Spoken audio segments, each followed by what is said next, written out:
We are now going to start launching things at angles. Ooh, okay. So the idea is the same. We are launching a marble, and we're going to be able to predict where it lands. That's the goal. But now it's going to be a bit more mathy because we have to do some trig. We'll eventually have to use the quadratic equation or the solver on our calculator. More about that at the end of the video. But the idea is this: we're launching things up in the air, not just straight out like we did in class. So we could launch them from the ground and then back on the ground, or we could do something like this. We could launch and land at different heights. What you'll do, or you'll be able to do by the end of the unit, is you can shoot this marble launcher up at an angle while it's on a table, and it's going to land on the floor somewhere. And you're going to be able to do that math to figure out where it goes. We have to use trig. There's no way around it. So this is how this works. Here's how you use trig with projectile motion. You'll often get this. You're going to get an initial speed initial velocity and an angle. And the question almost always is, where does it go? Where does it land? So you'll get something like this, 5 meters per second, and it was shot up at 30 degrees. So we need to make this into a right triangle, where 5 meters per second is the hypotenuse, and the angle in the middle is 30 degrees. And we're going to have an x component of velocity and a y component of velocity. Notice how the x velocity is constant, so whatever we calculate, it's going to stay the same the whole time. The y velocity, that will change, and this is something we know. But when we do the trig, or we do this triangle, when we find the y velocity here, that's only the initial velocity. So that's only the velocity the moment that the projectile was fired. So let's calculate them really quick.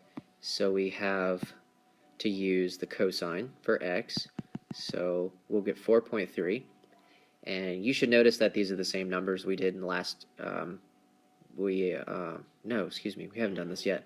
So 4.3 is our x, and for the y, we're going to use sine, so it's going to be 2.5. So we're going to use both of those. And for this example, we are going to launch from the ground and land on the ground. And here's how it'll work. I'm going to change the angle to 60 degrees. So we'll have a different triangle. And the question is the same. Where does it land? Here's where we use our trig. We've got our triangle here. 60 degrees is the launch angle. 5 meters per second is the launching velocity. And here we go. Let's solve for Vx and V initial y. And the numbers are really going to be flipped because I changed the angle around. So x is 2.5, y is 4.3, and we're going to use both of them. Now, just like we did with horizontal launching, it's good to keep your x stuff and your y stuff separate. So we are going to write down what we know in the x column, what we know in the y column. We know that the x velocity is 2.5. The question we're trying to answer is how far does it go? So that's an x. And we know the initial y velocity. We calculated that. We know the acceleration is 10. And since we're going to be dealing with angles and a lot of directional things, I'm going to make the acceleration always negative 10. So every time I plug in acceleration, I'm going to use negative 10 to make sure that the directions all make sense. And we're starting and stopping on the ground. So the height from when it starts and the height from when it ends are both 0 on the ground. And just like we did with horizontal launching, we need to find the time, and then we need to plug it into that equation, for our x velocity. So find the time, plug it into there, solve it for x. It's the same strategy we had last time.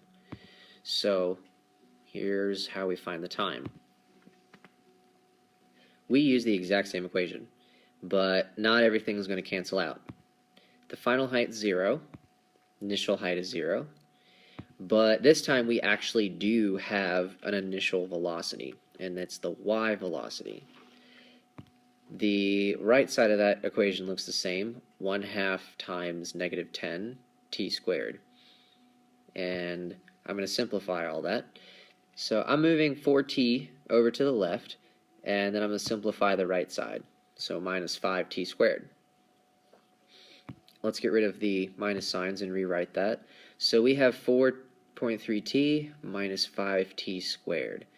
And then we are going to solve this for t, and we know the time. So we have a t in both terms. We can cancel them out. So we have 4.3 equals 5t. Solve it for t. There's our time. 8.6. No, 0.86. Now, if we want the distance, we have to use our equation of constant velocity, no different than what we've done before. So after we find the time, the strategy is exactly the same. We find the distance and multiply the x velocity times the time we just figured out. That's how far it goes. It goes 2.15 meters across the floor. And that's it. That's how you figure out the distance for something that's launched and it lands at the same height. Okay, here's a quick diagram of what's going on here. So 3 different points in the flight. This will help you kind of visualize the x and the y velocities a little bit. If we look at the point where it's still rising up, we have an x velocity and a y velocity. Now notice these are not forces. These are not the forces that are pushing and pulling on the projectile. These are velocities, so it's important to remember that. And if it's still rising, then that means we have an upward velocity and a velocity to the right.